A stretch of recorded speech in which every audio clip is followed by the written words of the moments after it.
is remarkably uncontroversial. But there's a second critical conclusion a rational person reaches, and that is where public opinion is at. If you use the Gandhian standard, we're not out to change public opinion. We're out to get people to act on what they already know is wrong. That's where public opinion understands wrong. They understand wrong as being the West Bank, Gaza, East Jerusalem, the settlements, and I would add, they also understand as wrong the question of the status of the Palestinian refugees. Whether you look at the United Nations General Assembly, or you look at the main human rights organizations in the world, Amnesty International, Human Rights Watch, they all agree. It's not open to dispute. They all agree the Palestinians have the right of return under international law, the right of return and/or compensation. There is no dispute on that question either. And so to me, that basically resolves the question of what should be our goal. The goal is not what you want, or what you want, or what you want. The goal is what public opinion is ready to accept. That is the maximum. Some of you may not find that pleasing. There are those of you who may support the Israeli position, which says that they want parts of the West Bank, and they want parts of East Jerusalem, and they deny the right of return, and they want to maintain or preserve a large percentage of their settlements. So they find that political horizon of public opinion unacceptable. And then there are others of you perhaps who think it's too little, and you want what's sometimes called one state, or a democratic secular state, or a binational state. You think it's too little, the consensus. But then you have to ask yourself, what are the political possibilities of getting something more? Go, if you have a chance, and watch what I mentioned earlier, the UNESCO video, or the video of the UNESCO debate. It was quite interesting. I'm not into the United Nations, but it was a very charged moment. It was very charged. It had its amusing side. The Chinese voted yes. There was, of course, resounding applause. Russians voted yes. There was resounding applause. Germany voted no. There was dead silence. But Austriche, voted yes. And everybody understood. Austria votes the way Germany wants to vote, were it not for the Nazi Holocaust. So when Austria voted yes, everybody cheered. And then it came Israel. It was very funny. The Israeli, he looks around the room and goes, no. I am Israel. What else am I supposed to do? But he wasn't like, it wasn't a vicious no. And it wasn't an invigorating no. It was like, I'm stuck with voting no. Why did I mention it? Because the debate at this charged moment, we're talking about politics. And this was politics in action. When you see the president of the General Assembly choking, you know this is politics in action. There was no debate about whether to eject Israel. There was no debate about one state or two states. The whole debate, when it came down to the crunch, was whether to admit Palestine as an additional state. That's where the debate is. And otherwise, in my opinion, you're just creating a cult, not a movement. Now, in the time that remains, I want to just look at, do I have like 21 minutes? No, 10, 15? Okay, let's do in the time that remains, I want to just look at two objections from either side or from both sides to what I'm stating to you. I'm not putting forth anything because it's no personal agenda, but what I'm conveying to you now. On the Israeli side, the most recent of its objections to the consensus for resolving the conflict is the demand by Mr. Netanyahu, the Prime Minister of Israel. He says that the Palestinians have to, and I'm quoting him, recognize the right of the Jewish people to a state of their own in its own land. The Palestinians have finally to do what they have refused to do for 60 years. They have to say yes to a Jewish state. And he says that the Palestinians say, I will accept a Jewish state. These 6 words will change history. So he says that the international consensus, full Israeli withdrawal, 2 states, just resolution of the refugee question, says it's not enough. The Palestinians have to take one more step. They have to recognize Israel as a Jewish state, or the state of the Jewish people. And so does Mr. Barack Obama, what the puppet master says. The puppet says, so Mr. Obama said a lasting peace will involve Israel as a Jewish state and the homeland of the Jewish people. That may on its surface seem reasonable, why not? But the reasons why not, I think, are pretty straightforward. First of all, Israel, if it enters into a peace agreement with the Palestinians, it wouldn't be their first peace agreement in the Arab Muslim world, it would be the third. In 1979, they signed a peace agreement with Egypt under Mr. Sadat. In 1994, they signed a peace agreement with King Hussein of Jordan. Go and look at the agreements. They're pretty short. They're going to probably be on just 4 pages each, 4 full-size pages. Neither Mr. Sadat nor Mr. Hussein recognized Israel as a Jewish state. Neither of them recognized Israel as the state of the Jewish people. The issue never even arose. So the first obvious question is, why is a new demand being imposed on Palestinians that's never been imposed on any other leader in the Arab world as a condition for resolving the conflict? A second problem is, well, as everybody knows, about 1/4, between 1/5 and 1/4 of Israel's population is not Jewish. So what does it mean to recognize Israel as a Jewish state? What would it mean for the non-Jewish fraction of the population? The truth is, it can mean things that are pretty benign. For example, Britain is technically an Anglican state, but for most people it has no practical implication. So it could have benign ramifications. But obviously there are examples of states which have called themselves Aryan states, white states, and so forth, where the implications are pretty malignant. And unless you know what it means, you have to be very careful about recognizing a state as being white, Aryan, or Jewish. And the other point is, Israelis don't know what it means to call Israel a Jewish state. Jews have been arguing for 3,000 years, what is a Jew? And now we have a second issue, what is a Jewish state? Israel's former Supreme Court President, Aharon Barak, he said honestly, when he was asked the question, he said, we don't know what it means for Israel to be a Jewish state. Well, if Israel's former president of the Supreme Court doesn't know what it means, how can you expect Palestinians to recognize Israel as a Jewish state if nobody agrees on exactly what that means?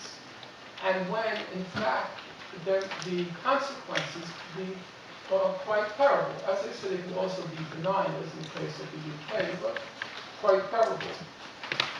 And that leaves me with the last question. You have a projector. Oh, here it is. Could you roll it out? There is, on the other side, and many of you, I suspect, are thinking, as you hear me speak, you're saying, okay, maybe what you say is true, but it's been rendered obsolete by facts on the ground. Say, whatever you say about two states in theory, in fact, there's no real possibility for two states, because now there are approximately 500,000 Jewish settlers living in the occupied Palestinian territories, and these settlements have preempted the possibility of a Palestinian state. They have so fragmented the West Bank that to think now about a Palestinian state is not really realistic. So if I were to ask people in the room, speaking honestly, how many of you are of that opinion, that the settlements have now made it not possible? Raise your hand. Raise your hand up high so we can see. Raise it high. Good. So we have at least some people with that opinion. Now, as some of you know, during recently, Al Jazeera leaked what they call the Palestine Papers, which is basically an internal record of the negotiations that went on between the Palestinians and the Israelis over a 10-year period, between 1999 and 2009. It's a quite voluminous record. It runs to about 10 to 15,000 pages.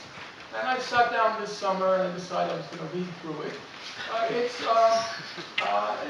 Some of it is very painful reading. Saad Arafat is every bit the imbecile that you thought he was. But here it's in vivid detail. And a lot of it is quite painful, but we have to be fair. And fair would also say that there were a few people in the Palestinian team of negotiators who were quite impressive. There were. There was in particular one fellow who knew every square inch of Palestine, and you could see every square inch of Palestine touched him. It was not a theoretical knowledge. He was the guy who loves that olive tree, or the woman who loves the olive tree. He knew it.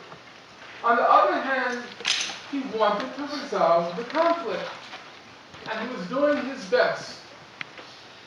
The picture basically looks like this, and you'll forgive me for simplifying, because otherwise I'm going to get killed in a couple of seconds. In actual fact, the settlements they occupy, many of you will be surprised to learn, the built-up areas, the actual settlements, they only occupy 1% of the West Bank. It's not what you think it is, or many imagine it to be. The problem is Israel doesn't want the settlements. It wants what it calls the settlement blocks. So let's say there's a settlement here. This woman, she represents a settlement. And that fellow over there, he represents a settlement. And then the fellow all the way in the back, wearing the yellow sweatshirt, he represents a settlement. So him, her, and him, they're about 1% of the room.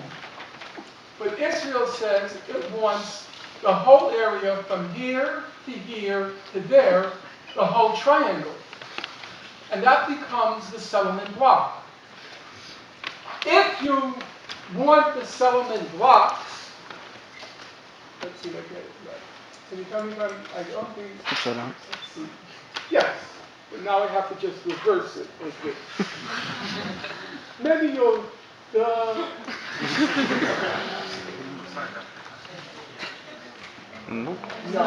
Now. Hey. That's it. Okay. If you want to keep, as Israel does, the settlement blocks, the blue areas, so there's a settlement block up in the north. It's called Ariel Shamron. It's called the Two Fingers. That settlement, if they keep it, the north is bisected, and very valuable water resources are located right beneath the settlement. That's why Israel built it here, to get the water. Then there's a settlement in the middle, which extends, as you can see, almost to Jericho. That's the Ma'ale Adunim settlement. If they keep that, it bisects the West Bank at its midsection, and it also separates Jerusalem from the rest of the West Bank, which basically means no state. Anyone who's Palestinian recognizes no Jerusalem, no state.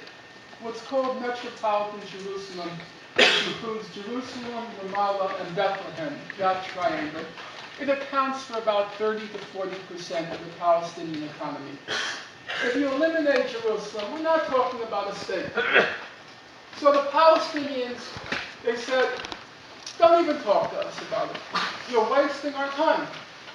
Incidentally, the wall that Israel's building is about 9% of the West Bank. And it runs exactly along the perimeter of those blue areas. And the wall was intended, that's what they wanted to annex, about 9% of the West Bank. But the Palestinians, to their credit, and believe me, like every healthy, normal human being, I loathe the Palestinian Authority, they did everything they could to be reasonable. And I wish the people who are outside demonstrating would just listen and look. They tried hard to be reasonable. And they came up with this map. Let's just get down a little bit. Okay. It's a very interesting map. As you can see, it leaves the West Bank clean, pretty much clean. The darkened areas, it's a little bit hard to see in this overhead projector. The darkened areas, they come to 1.5% of the West Bank. 1.5%. But if you notice over here, that 1.5% will enable Israel to keep 300,000 of the 500,000 settlers. 63% of the settlers. They were able to construct a map that they would lose only 1.5% of the West Bank, which they then demanded in return parts along the border and along Gaza. You can't see clearly. But still, it goes a very far way towards making a state possible. A clean West Bank. It's true that leaves about 200,000 settlers. That's still a problem, but it's nowhere near the problem that people pretend it is. Number one, most Israelis move to the occupied territories not for ideological reasons. They move because of what's called quality of life concerns. Israel gave them very cheap mortgages and all sorts of subsidies to get them to move there. According to some polls, as many as 80% say Israel compensates us, we'll leave. And so what you're left with is really a handful of settlers, 5,000 to 7,000 crazy Jews, maybe even less. Most of them, I think, from Brooklyn, New York, and from Russia. And even those 5,000 or so, they're nowhere near the problem that's often pretended with regard to them. Because how many people here have been to Hebron? I'll put it, raise your hand. Quite a lot. So you'll know that there are 160,000 crazy, lunatic, Islamic fundamentalist Muslims in Hebron. Hebron has a reputation for being very Hebronites. Anyone from Hebron here? No? They have a reputation. Oh, yes? No. They have a reputation for being very stubborn. I lived there for quite a long time, and there's the joke of, did you hear about the Hebronite? He fell off a six-story building and he survived. Really? How? He landed on his head. So then you have about 400 crazy Jews from Brooklyn and Russia living in Hebron. And they're very committed, they're very fanatic, they're going to stay. So it's a very simple thing. Okay, you tell them, guys and gals, you want to stay? Stay. But the army is leaving. You want to stay among these 160,000 crazy Muslims in heaven. So you can stay. And one of the heads of the Israeli, former head of Israeli intelligence, he was very, realistic about it. He says about these several thousand settlers, the crazy ones, he says, I don't believe, this is Abraham Shalom, the former head of the Shinget, the Israeli internal intelligence. He said, I don't believe that they are all that brave. When we leave them out there alone, on their own, they'll come back, and how they'll run and come. That's the realistic, I think, picture. And so now, I think there is a possibility to resolve the conflict. It's not pie in the sky. And the challenge now is to focus our energies and also to have clarity about what it requires to resolve the conflict and not to let an opportunity pass. Because it can pass, and then there'll be a very long time before it comes along again. It requires of us to be two things. Number one, to be principled. Nobody has the right to tell Palestinians that they have to forego or give up any of their rights under international law. Those are their rights. And if the International Court of Justice says it's their rights, the General Assembly says it's their rights, and it's the human rights organizations that says it's their rights, nobody has the right to tell them that in the interest of so-called peace, they have to forfeit any of their rights. So the first thing is we have to be principled. And the second thing is we also have to be reasonable.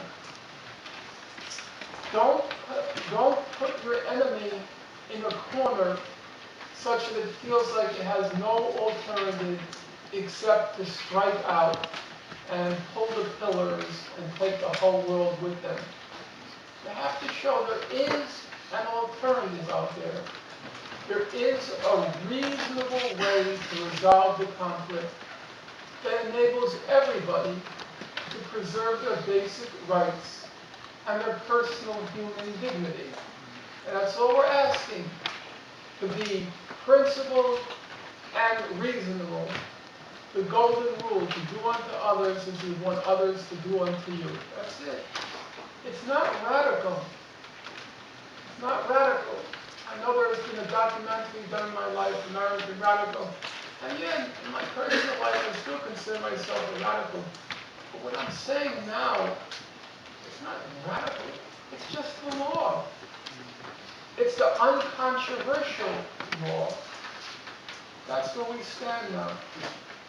The person who introduced me said I've been doing this, I think he said, for 25 years.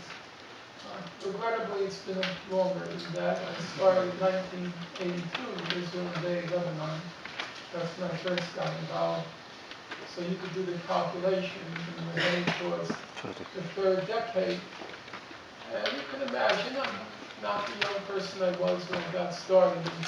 I sometimes have my doubts about the choices I made in life because it seems almost preposterous. There's such a vast breadth and depth to human knowledge, and I devoted 30 years to just mastering every silly little detail about this conflict, down to every little comma and period. I don't know how many of you know the volumes that have been written just on UN Resolution 242 and the meaning of the definite article "the." It says Israel must withdraw from occupied territory. The territory is occupied. But it doesn't say Israel must withdraw from the territories occupied. And there have been enough books written to fill this room just in the meaning of the definite article. sometimes wonder, this is complete insanity. How can you have spent a lifetime on this? It's a sobering thought. But now I think you have an opportunity to finally see it through and accomplish something.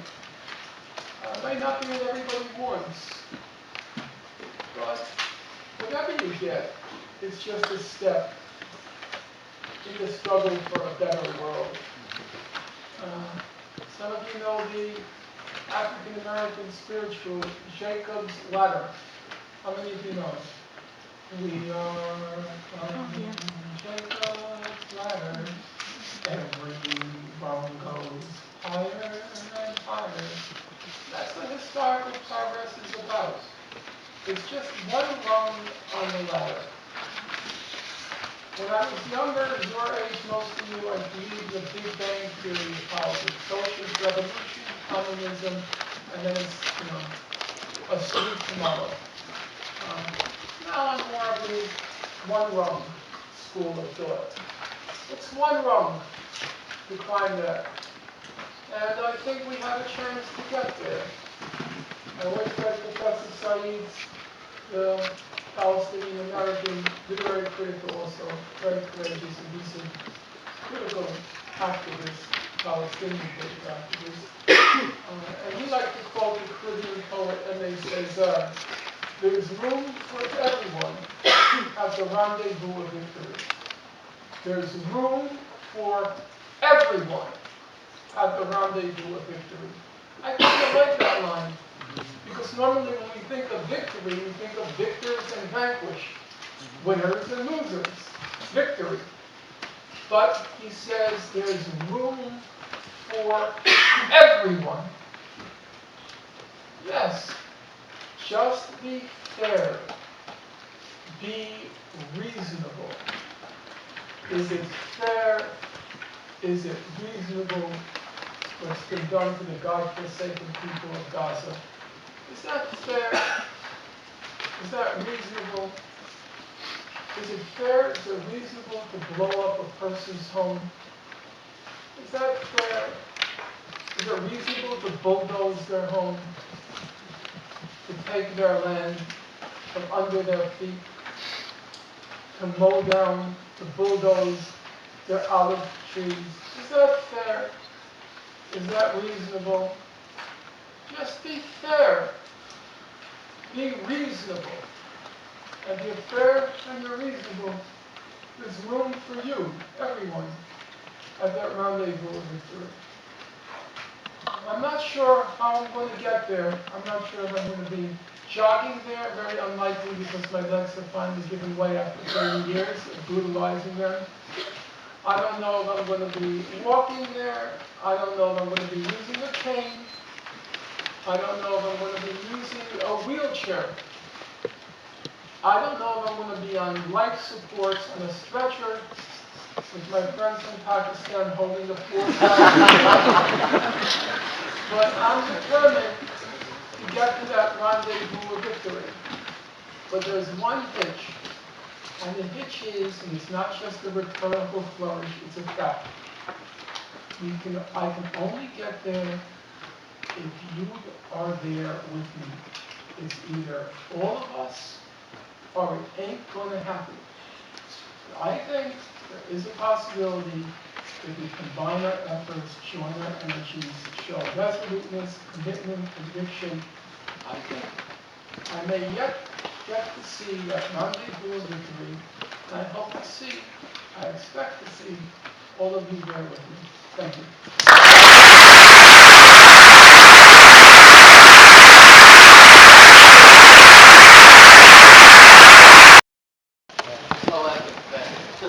I'd like to descend on, well, two questions. A question on, how do we move things forward and how do we push the demands of the solidarity movement and also on the significance of the Arab Spring. I think, you quite underplayed like the Arab Spring, the revolutionary process that's going on in the world at the moment, and kind of talked a lot more about the UN, and I think we've had like rich white, not predominantly white, rich men talking about how to free Palestine for years and it hasn't really got us anywhere.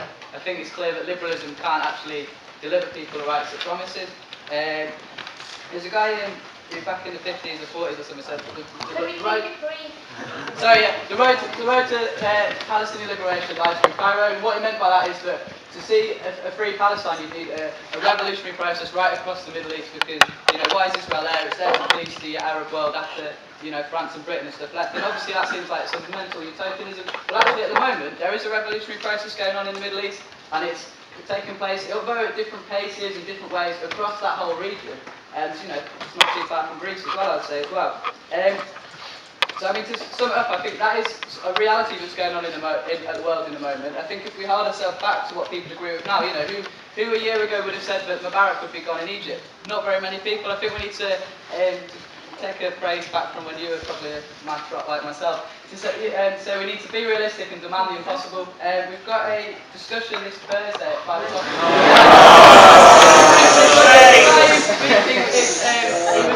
He was over at participating in the Cairo conference in Egypt. And during the summer, he was a part of the protest that saw the Israeli embassy stormed from Cairo, and he'd like to talk to you about what he saw when he was over in Put up some Cairo. posters, we want to hear them answer the question. Yeah, that's a question. Time to great event. I'll just try to answer it in a way which most people can judge for themselves. I don't entirely disagree with what the young man said. Politics is often a matter of judgment. It's not a science. It's a matter of judgment. And then you have to judge for yourself what are the prospects for reversing this international consensus on how to resolve the conflict that's been there now. Where I started in 1997, I could have started in 1989, I could have started in 1976. It's a very strong consensus. And even countries which are, you might say, at the left end of the current changes in the Middle East, you take a question like Turkey, okay, they're making some strong statements, but Turkey is clearly not what you would call a revolutionary country. It's a neoliberal, third world country.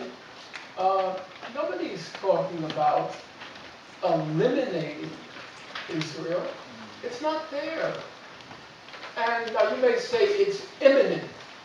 Well, then you have to ask yourself the question. I'm not talking now about the moral issue, even though it is a significant moral issue. I'm just leaving that aside. As I said, use your own capacity for judgment. Politics means trying to reach out to a broad public. Can you reach a broad public in the UK, your own country? Can you reach a broad public on one state? Is there a broad public ready to hear that? I don't see it. I don't see any evidence in the polls for it. Now, this young man, he thinks it may be latent. It's beneath the surface. It's just waiting to explode to the surface. How many people here feel that just beneath the surface there's an explosion of popular support verging now for one state in the occupied, one state in Palestine? Is there? I think that's a cult. It's not politics. If it were otherwise, I'd have my opinions on it, but for the moment, I'm trying as best as I can to steer clear of opinions, which I think is irrelevant in politics, and to just assess where is the political situation. For a simple reason, with no insult meant to you. I'm sure you're sincere in your beliefs. But we have to be very clear, there is an opportunity now. It could pass. And if we miss that opportunity, it's a very moral sin to squander that opportunity for the sake of radical or revolutionary posturing. Then it's a sinful thing to do, because we're not talking about theories. And that's one of the problems, I think, with the Israel-Palestine conflict. On the Palestinian side, so many people have developed a stake in the conflict that's independent of the real suffering of the people. Some people use it as a business. Some people open up a shop, my Palestine shop. And some people use it to show how radical they are. I don't support 3 states, I support 1 state, I support, destroying the Zionist, cancerous Zionist entity, criminal Zionist entity, and all their slogans, and forget what it's about. That's about people who have endured something really quite unendurable for a very long time. And who are losing out on many of the opportunities and chances that every single person in this room takes for granted. By just getting out and seeing another little corner of the world. And so I think we have to really be clear-headed now. We've passed the phase of talk. We're now on the verge of the possibility of real action. Public opinion has changed significantly. We've won that battle. The battle for public opinion is won, including in the UK. Now it's the challenge of turning that public opinion into a political force to do something. Yes, sir? Ban Ki-moon condemned the Palestinians for achieving membership of UNESCO. He said it's not beneficial for Palestine and not beneficial for anybody, meaning the US contribution, presumably. The USA are collectively punishing these UN agencies for granting the Palestinians their rights. Do you think that the Palestinians should double their efforts to join all these other agencies, particularly the ICC, bearing in mind that leading international lawyers, Professor Shabazz and Professor Andrew Clapham, have recently said that membership of these other agencies is almost a formality under the all-states formula? Well, let's start with there are 2 parts to your question. I don't think, I'm serious, I don't think Ban Ki-moon is beneficial for Palestine. I don't think Ban Ki-moon is beneficial for the human race. Ban Ki-moon is a kind of a freak. There's more life in the statues of Madame Tussauds than there is in Ban Ki-moon. He reminds me of my late father during the last year of his life. He suffered from Alzheimer's and he was in the hospital ward. And every time I went to visit him, the doctors would say, "Excellent pulse, excellent heart." And I think, yeah, excellent pulse, excellent heart, but Dad, he's dead. And whenever I see Ban Ki-moon, I think, excellent pulse, excellent heart. Ban Ki-moon, he appointed a certifiable war criminal by any standard, Mr. Uribe, to preside over the Palmer Commission, the commission that was supposed to decide whether the naval blockade of Gaza was legal. He appointed another certifiable war criminal by any standard, the freakish Tony Blair of the UK.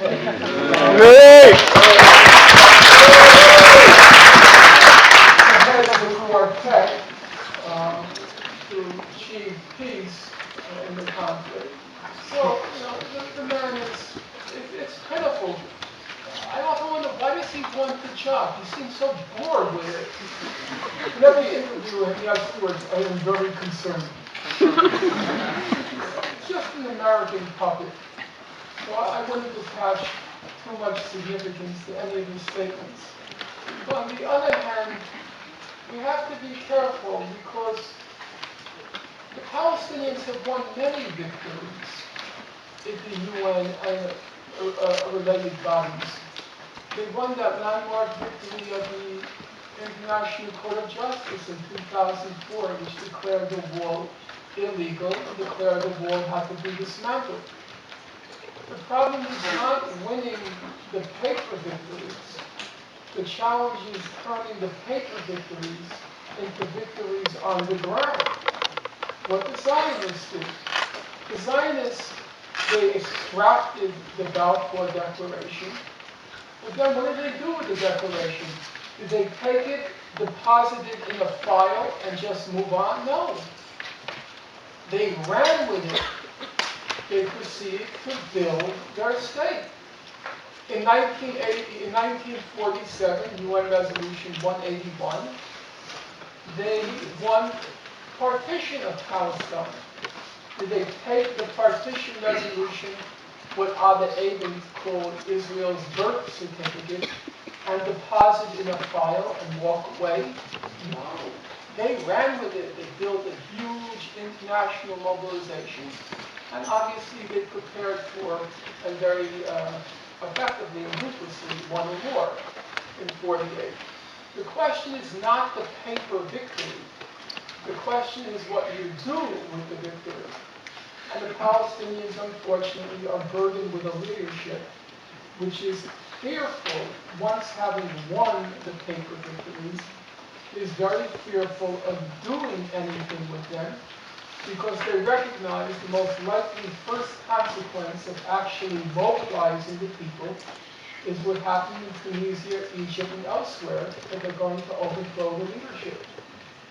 The corrupt, less than mediocre, frankly stupid, leadership of the Palestinians. And so that to me is the problem. Of course they should fight for every victory, but ultimately it depends on exactly what the Zionists do. You have to build a movement and get people to act.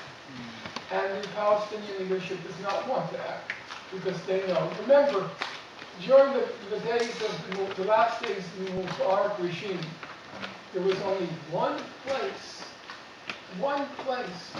in the whole Arab Muslim world where there were demonstrations organized in support of Mubarak. And where was that? The West Bank. Yeah, that was the only place, and that's the kind of leadership that, quote unquote, that they're burdened with. So even though I, of course, support those initiatives, they're going to go the same place as the International Court of Justice advisory opinion unless people act, unless we do something. Are there any more questions that you said that not time, it's time is good, time is perfect now to talk about the state. But do you believe to yourself, do you believe in two states or do you believe in one state? And what do you think of Israel and how it works? Well, as I said, and I know you heard me, so I'm just reiterating, I try to stay away from my opinions because if you ask my personal opinion, my personal opinion is, and I'm not trying to be rhetorical, I'm just trying to be factual. I don't believe in two states, but I also don't believe in one state. I don't believe in any states. I don't see it as a historically, maybe serves some sort of progressive purpose at some point in human time. But I'm of the school.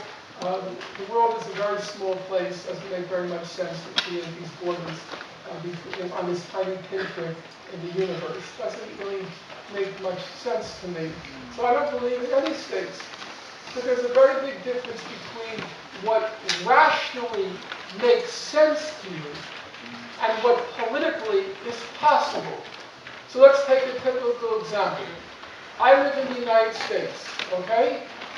The United States, it stole, literally, not using rhetorical language, it stole half of Mexico. Half of Mexico is now the United States. Arizona, California, New Mexico, Texas, half of Mexico is the U.S. About now, 30 million people of Mexican descent live in the United States. You go to places like New York, every vegetable stand, every construction worker, everyone is Mexican. The Mexican economy, it depends on the remittances, Mexican workers sending back their salaries to Mexico. That's how the economy survives, on the remittances from Mexicans in the U.S. Now everybody knows the U.S. has what's called immigration problems with Mexico. Rationally speaking, if half of Mexico is now called the United States, Tens of millions of Mexicans, about 10% of the American population is Mexico. And the whole Mexican economy depends on these Mexicans sending back their salaries. Rationally speaking, we should eliminate the border. We should make it one state between the U.S. and Mexico. That's what your reason tells you. But as a matter of practical politics, is that possible? Of course not. People talk about, as practical politics, they talk about immigration reform. Some people say grant amnesty to all the Mexican workers. Okay, but nobody talks about one state, not because it's irrational, but that's because of political possibilities. And I think it's just as irrational to talk about one state in the case of Israel-Palestine as it is to talk about in the case of U.S.-Mexico. No, but at the same time, you talked about what the Israelis did in Gaza, but you did not talk about what the Israelis did in, like, Haifa or Jaffa or... Right, You know, they did the same thing and there. that's why I brought up the example of Mexico. The U.S. stole half of Mexico, which is what Israel did to 80% of Palestine. I recognize that. But we have to accept then the right of Palestinians in all Palestine. But I think I don't want to get involved in a kind of back and forth. It's not a question of what we have to accept. As I said, it seems to me the rational question is, what is both politically possible and which will at the same time improve rather than leave the same or make worse people's lives? That to me is the rational standard. And everything else, as far as I can tell, is irrelevant. I'll give you one quick example. In the 1930s, Mr. Gandhi embarks on all of these campaigns. One of them is to enable what we called back then the Harijans, the untouchables, enable them to worship in Hindu temples. Okay? So opening up the Hindu temples to worship by the untouchables. Another campaign, India was plagued by alcoholism.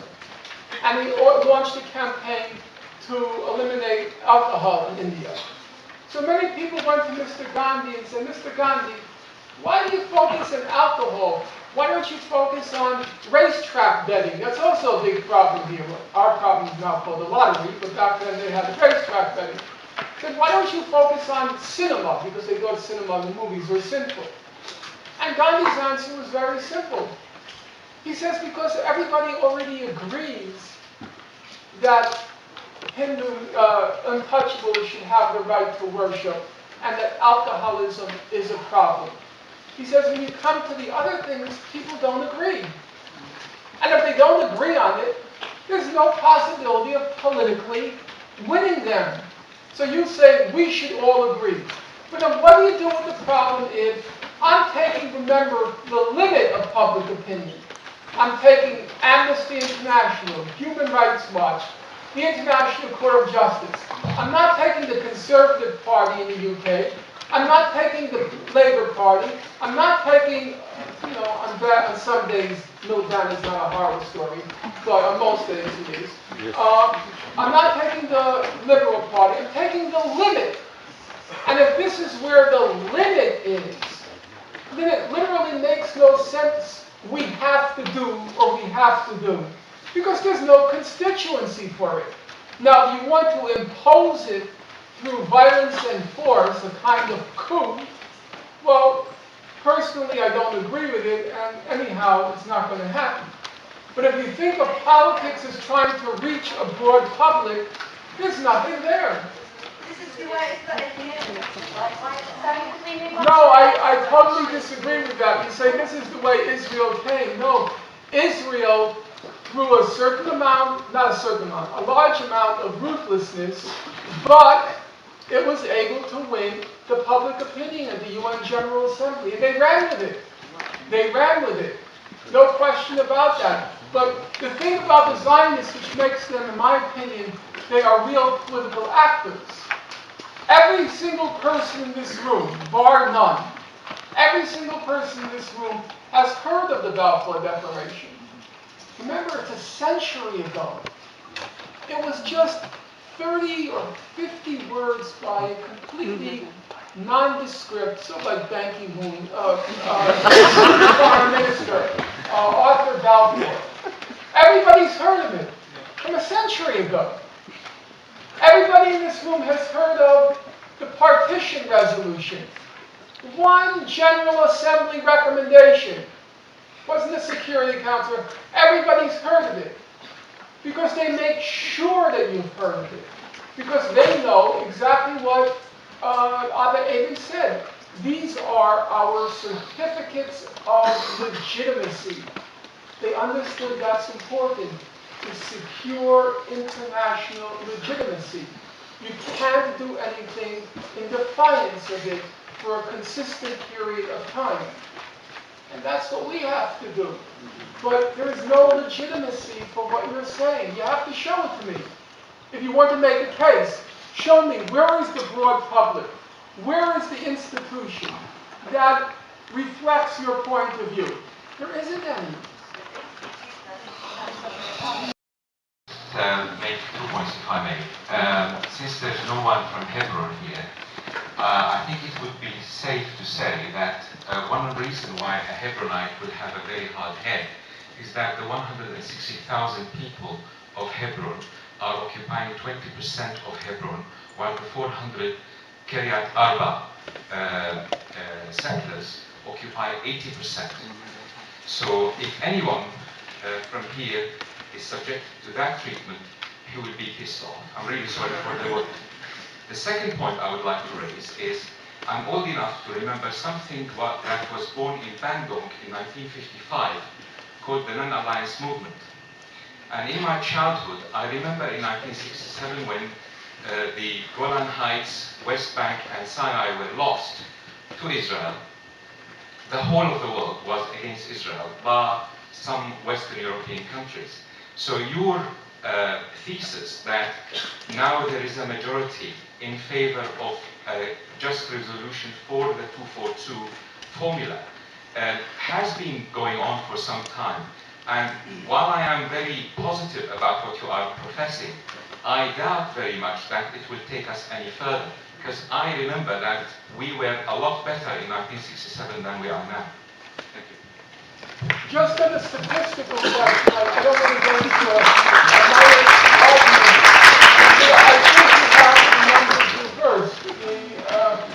What's called H1, H2, the Israeli sector of Hebron, I think it's 20 or 30% of Hebron. Not the 80%. The 80% is the Palestinian. But it's still just 400 settlers. I mean, it's completely insane. I mean, I lived a long time there. My closest friend is from Fawar Camp, which is right outside here. But I know it quite well. And they're complete lunatics. There's no doubt in my mind. The women look like, if any of you know the 1950s film, The Stepford Wives. They all have this glassy look in the Stepford Wives, like Invasion of the Body Snatchers. The settlers. On the other question, I don't really agree with you, and I will just tell you, in vivid terms, why I don't think you're correct. You look at your own public opinion. I assume you're Palestinian and you live in the UK. No, I am Syrian. Oh, Syrian. Well, you follow the Palestinian issue. It would be very hard pressed to make the claim that public opinion hasn't dramatically changed in the UK. It's changed everywhere. And we should not be so sort of angry as to blind us to real victories. The International Court of Justice is a very conservative body, as I illustrated in the issue of the nuclear weapons.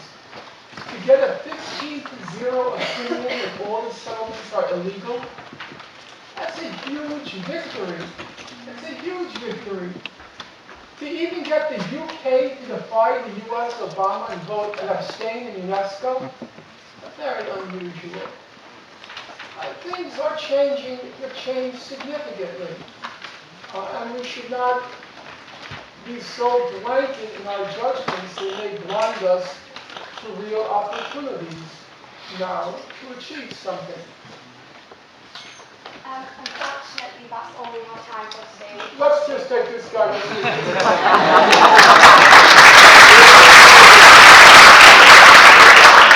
I got emphatic Hitler-like.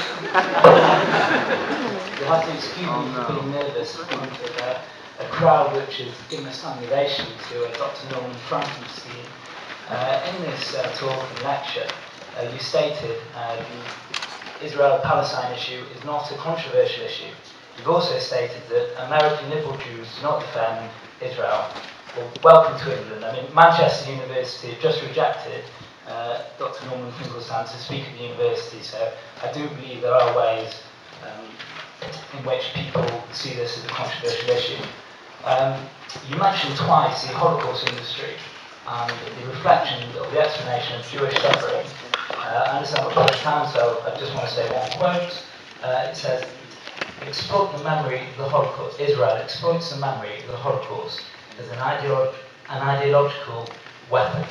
This is to the state of Israel. This is so the state of Israel can itself cast itself as a victim state in order to garner immunity to criticism. And he further said that this exploits the memory of the Holocaust for political and financial gain. Now I find this, and I hope many in the audience also share this view, to be controversial, sir. Well,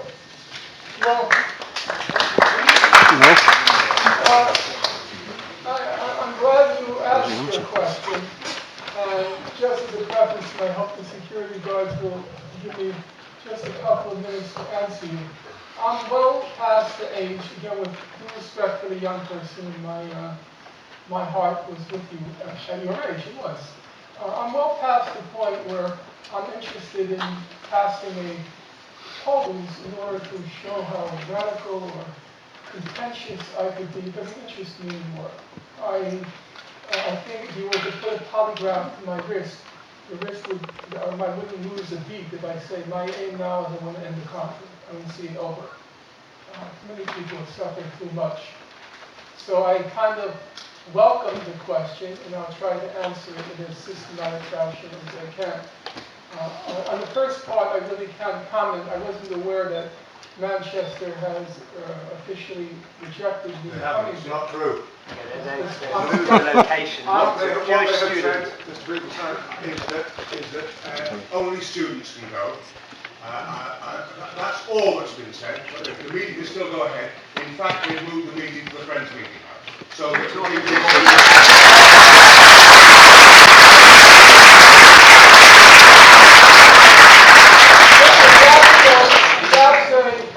a factual question which can be easily clarified after this meeting, especially because I'm supposed to speak there tomorrow.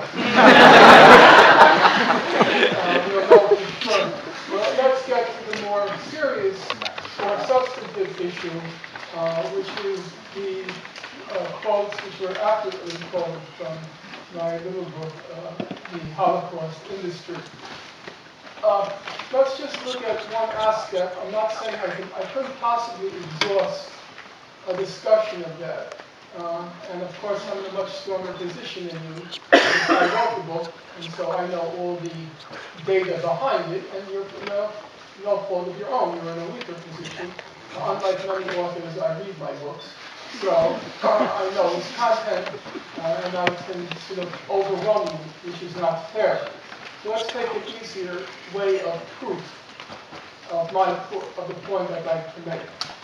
Anybody who studied the Nazi Holocaust, and I assume you're among those who have, anyone who studied it will know that the greatest authority in the Nazi Holocaust, bar none, it wasn't even somebody who was a close second or third, was Raoul Hilberg, the author of the standard 3-volume history of the Nazi Holocaust, the destruction of the European Jews.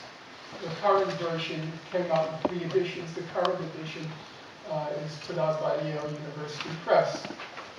Now, as I said, Raoul Hilberg is considered the dean of Nazi Holocaust studies. In fact, he invented the field.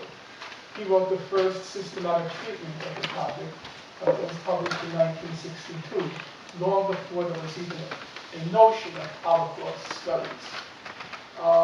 Raoul was also a survivor of the Nazi Holocaust in a broader sense. He fled Austria. His family fled Austria in 1938.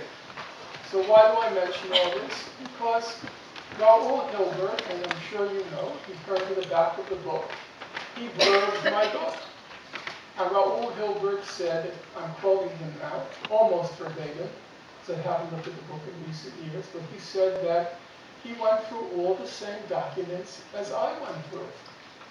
And he said that Finkelstein is a reliable political scientist, but for our purposes, the important thing is, Hilbert said, my conclusion, credible estimates of that, to now use the Nazi Holocaust to try to whip up another hysteria, this time to decimate and destroy and obliterate the people of Iran. I think that's a sin. I really do.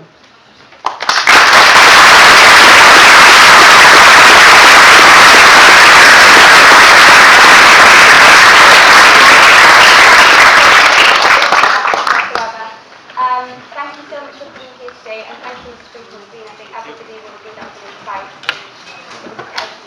Thank you so much. I would like to say one last thing. We are selling Mr. Finkelstein